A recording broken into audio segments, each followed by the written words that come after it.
Olá pessoal, tudo bem? Vamos dar continuidade então aqui ao nosso curso do passo a passo da ação de alimentos. Hoje nós vamos estudar o fluxograma da ação de alimentos. Então vamos nessa, vamos lá. Então nós temos aqui, deixa eu me colocar aqui, muito bem. Então nós temos o fluxograma, ele foi retirado do livro do professor Humberto Teodoro Júnior. O livro é o Curso de Direito Processual Civil. E nós vamos conversar um pouquinho aqui, veremos como que é essa dinâmica, como que funciona todo esse rito especial aqui. Então, só para refrescar a nossa memória, lá no início do curso a gente viu que era um rito especial.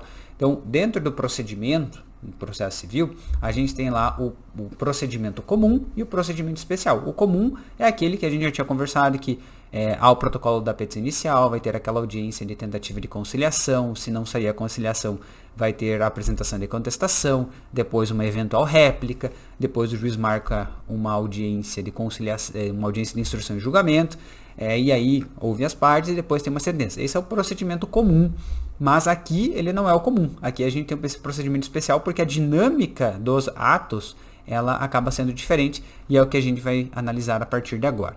Então, nós temos aqui o fluxograma. Vamos colocar para cá, muito bem. Então, a ação de alimentos, a gente viu que é a Lei 5.478/68.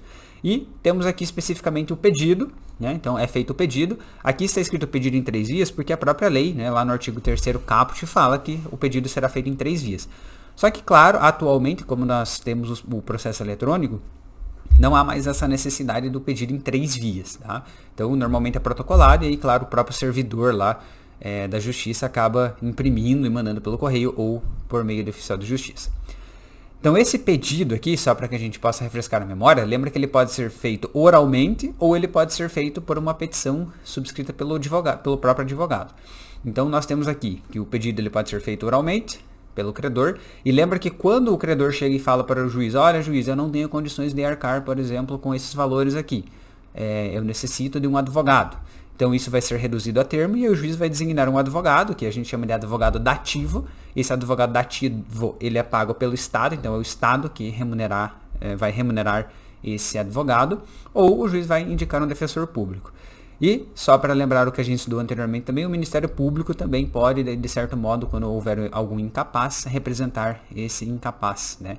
Então, esse é o grande ponto. Se for um pedido oral, então, vai ser reduzido a termo e o juiz vai designar um advogado ou um defensor público. Então, nas comarcas em que não há o defensor público, em regra, existe essa figura do advogado dativo, que é nomeado pelo juiz.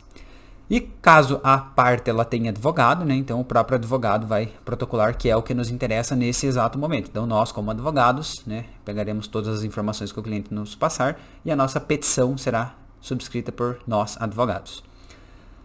Descendo mais um pouquinho aqui na linha do tempo, né, do fluxograma, nós temos aqui que é nesse momento que o juiz recebe a petição inicial que ele vai analisar o pedido de justiça gratuita. Então, quando a gente for analisar um módulo específico sobre justiça gratuita, como que funciona na prática, como que a gente pede isso, em qual que é a posição correta que deve estar lá na peça, a gente vai olhar com muita calma esse ponto.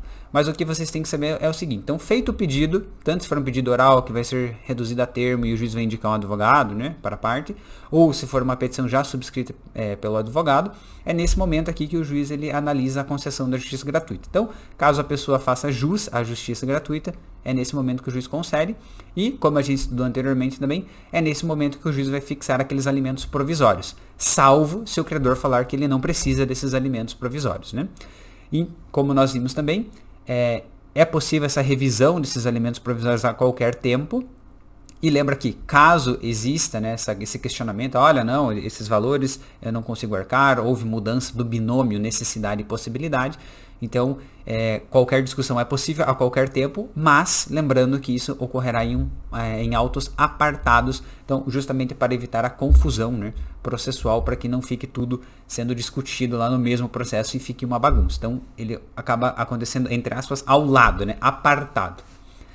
Outra informação importante é que dessa fixação dos alimentos provisórios, né, então caso a parte que deve pagar os alimentos ela discorde, ela pode também recorrer por meio do agravo de instrumento.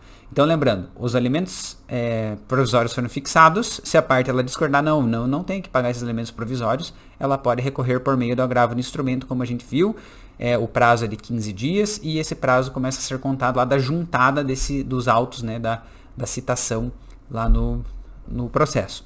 E essa questão da revisão aqui, não há necessidade, por exemplo, de você recorrer por meio do agravo do instrumento. Você pode, a qualquer momento, a qualquer tempo, recorrer dessa fixação dos alimentos provisórios, justamente para dizer, olha, houve a alteração lá do binômio necessidade e possibilidade. Então, não tem nada a ver diretamente, né, com o agravo do instrumento, mesmo que você concorde em um primeiro momento, mas depois a situação venha a ser alterada, então é possível que exista essa revisão. E aí, claro, vai ser uma ação de revisão de alimentos provisórios, que nada tem a ver com o agravo do instrumento, como a gente está falando aqui. Então, uma coisa é fixar os alimentos provisórios, tudo bem, eu concordo em pagar esses alimentos no momento, 2, 3 meses depois a minha situação mudou, não tenho mais como pagar esses valores, então eu vou pedir uma revisão dos valores desses alimentos provisórios. Já o agravo do instrumento é quando eu discordo, não, eu não tenho que pagar nenhum centavo, eu discordo dessa fixação aqui. Muito bem, então ultrapassada essa fase, então o juiz concedeu justiça gratuita, fixou esses alimentos provisórios, o que o juiz vai fazer? Ele vai designar a audiência de conciliação e julgamento. Então, como a gente viu, a audiência de conciliação e julgamento acontece tudo nessa mesma audiência. Então, tenta se conciliar, se não for possível a conciliação, vai ouvir as partes, né, autor e réu e suas respectivas testemunhas. Então, vai ser designada essa audiência aí nesse primeiro momento. Lembra que o autor ele vai ser notificado, porque o autor ele precisa saber, né, quando que será essa audiência, para que ele possa se fazer presente.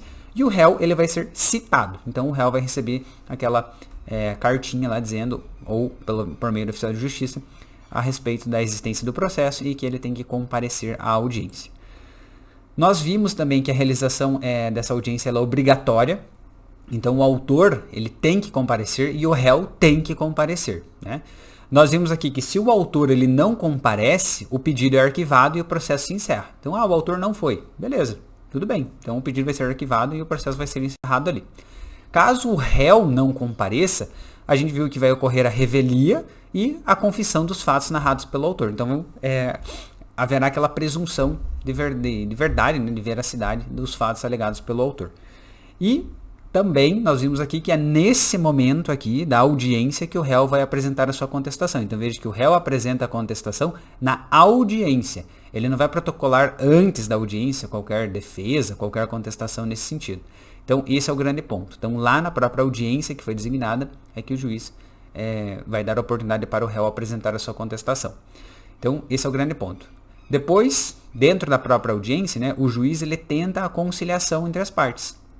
Então, o juiz vai conversar com as partes, como a gente viu, se for um bom juiz, ele vai explicar para as partes, vai quase que dar uma aula, né, como a gente falou, justamente para que as partes entendam como que é a dinâmica, como funciona, qual que é a importância dos alimentos, né? Então, a gente viu que se houver o acordo, então o juiz explicou e tal, as partes chegaram num acordo, fizeram a conciliação, então se há um acordo, esse acordo ele vai ser homologado pelo juiz e o processo acaba ali. Beleza, foi o que a gente tinha visto. Caso não exista esse acordo, aí sim a gente vai ter a instrução probatória. E lembra que a instrução probatória era ouvir o autor, o réu, era ouvir as testemunhas tanto do autor quanto do réu e, claro, se houver a necessidade de eventual perito, a depender do caso, né? Então, mas a ideia da instrução é isso. Se não sair a conciliação, se não há o acordo, então o processo vai ser instruído.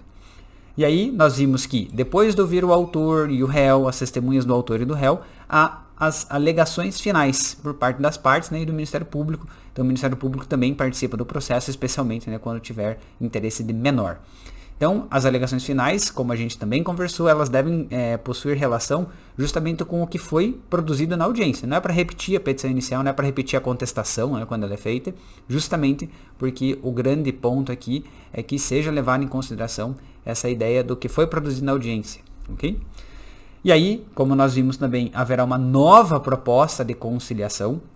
Então o juiz vai, mesmo após toda a ocorrência desses fatos, de algum modo o juiz ainda vai propor essa conciliação. Caso ele não proponha, a gente viu que pode se manifestar e pedir pela ordem, olha, excelência, nós temos aqui ainda a questão de uma nova proposta de conciliação, existe ainda uma eventual possibilidade de acordo entre as partes, etc. Então, justamente buscando novamente uma conciliação. Então, como a gente viu, caso você esteja pelo lado do autor, então, putz, as provas produzidas não foram muito boas, talvez aceitar um acordo não é tão ruim, porque às vezes a decisão do juiz pode não ser tão boa para nós. E o mesmo acontece para o réu, né? O réu, putz, as provas produzidas aqui acabam prejudicando demais o meu cliente, talvez um novo acordo possa ser interessante. Então, é uma ideia de ponderar, né? Ver se sai esse acordo. Se o acordo ocorrer, né, nessa nova proposta de conciliação, beleza, vai ser homologado e o processo acaba encerrando ali. Ou, se não surgir o acordo, o juiz ele profere a sentença na própria audiência, né, e a partir daquele momento há essa intimação, então as partes já vão saber do conteúdo tanto do acordo, óbvio, quanto da sentença, e desse modo, caso exista a sentença e as partes discordem, cabe essa apelação no efeito devolutivo. Então, como a gente viu também anteriormente, não haverá suspensão. Então, o devedor, uma vez sendo condenado, desde aquele momento ele já tem que começar a pagar os valores e tudo bem, ele pode recorrer lá por meio da apelação, mas esses valores são devidos porque não há o efeito suspensivo, só o efeito devolutivo. Então, resumindo bem rápido o que a gente viu aqui. Então, haverá o protocolo da petição inicial, depois o juiz ele concede a justiça gratuita ou ele vai fixar os alimentos. Lembrando que esses alimentos eles podem ser revistos a qualquer tempo, esses alimentos provisórios, e caso a parte discorde dessa fixação, cabe agravo do instrumento. O juiz vai marcar a audiência, e aí vai haver a notificação do autor para saber o dia da audiência, haverá a citação do réu, para que o réu saiba quando deve comparecer à audiência e apresentar sua defesa. Essa realização da audiência é obrigatória, o autor tem que comparecer, o réu também tem que comparecer, e é lá na audiência que o réu vai apresentar a sua contestação. O juiz ele vai tentar a conciliação. Se houver o acordo, o processo se encerra. Se não tiver o acordo, vai haver a instrução, que é para ouvir o autor, o réu, as testemunhas do autor e do réu. Haverão as alegações finais sobre o que foi debatido na audiência, sobre o que ocorreu na audiência. Há uma nova proposta de conciliação por parte do juiz. Se houver o acordo, beleza, o processo encerra ali. Há o acordo, todo mundo sai feliz. E se não houver, o juiz vai sentenciar na própria audiência e as partes já nessa própria audiência saem intimados e cabe a apelação no efeito devolutivo e não no efeito suspensivo. Muito bem, então eu vou fornecer para vocês aqui esse modelinho para vocês darem uma olhada também e eu agradeço a todos pela atenção. Vimos aqui como que é o passo a passo específico, né, da ação de alimentos em si. Então, tanto a questão desde o protocolo da petição inicial, quando o réu vai ser citado, até o ponto da sentença, em que a gente entende exatamente qual é o passo a passo do que a gente foi estudando separado, aula por aula. Aqui a gente junta tudo e acaba tendo essa percepção ampla de como funciona, tá bom? Então eu agradeço a todos por terem assistido a aula aqui e vamos para a próxima, dar continuidade aqui ao nosso curso do passo a passo da ação de alimentos. Valeu, pessoal, até o próximo vídeo, até a próxima aula.